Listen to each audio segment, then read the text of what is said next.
Today we're going to talk about chakras and what are they. So I'll just get started. The chakras are a system in the body that actually control our health emotionally and physically. And there are many ways to look at it. Traditionally, the most common way to look at it is having 7 chakra bodies, or 7 bodies of meridians even, that align with us. And if they're out of balance or out of sorts in some way, physical illness or mental illness prevails.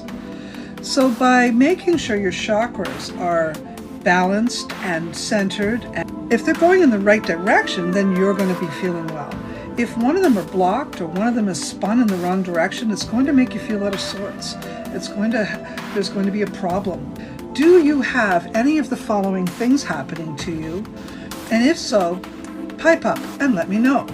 When we see a negative expression in the body, when it comes out in the body, we know then that there is a problem. So if you're a hoarder, or if you're have predatorial type behavior, or if you know someone who has that, someone who has mindless violence, someone who has chronic fatigue, constantly tired, someone who has had birth trauma, someone who has had abandonment issues.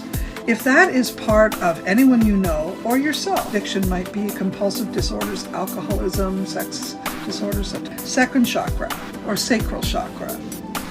Can I curse the Prime Minister for you? I'm on it.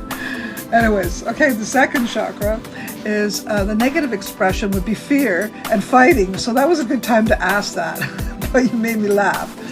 So fear and fighting. So if you know someone who's having trouble, who's fearful or fighting, or even someone who maybe has, sexual issues, maybe there's an addiction, or maybe the frigid type of pregnancy, even, yes, fertility, that type of thing.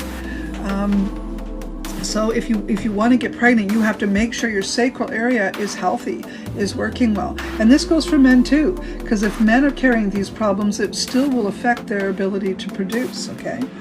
So it definitely will show up as signs of trouble of reproduction, small and large intestine issues, colon issues, appendix, uterus, low back again, and sciatica, fallopian tubes, ovaries, spine. Anything to do with that means you've got an issue going on here, okay? The other thing is you may have extreme addictions like sugars and foods, relationships. That's a sign. So it's the belly area. A negative expression there would be someone who has gastrointestinal problems, someone who has a bad temper, someone who's anorexic, someone who is full of sorrow, someone who has ego problems, someone who has very low energy and a lot of shame issues. Fifth chakra is your throat, the throat chakra. And the negative expression would be someone who lies a lot, someone who's also betrays others, has been betrayed. Addictions, that's a big one. Addictions, sleep disorders, insomnia, for instance, toxicity, when they're talking a lot and they're very toxic about the way they communicate. Also fear of speaking up. Your third eye. And your third eye is a negative expression would be someone who's delusional, someone who has neurosis, inadequacies, seizures, someone who just can't see the truth right in front of them, literally someone who is seeing something and is ignoring it, that type of thing. Often we find schizophrenia in this one, okay? The 7th chakra would be the crown, okay? That's here. The 7th chakra is a negative expression would be psychosis, regression, and cynicism. Okay.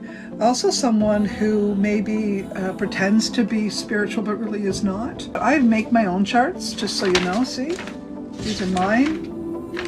And because the chakra system is quite extensive, these are 2 separate charts.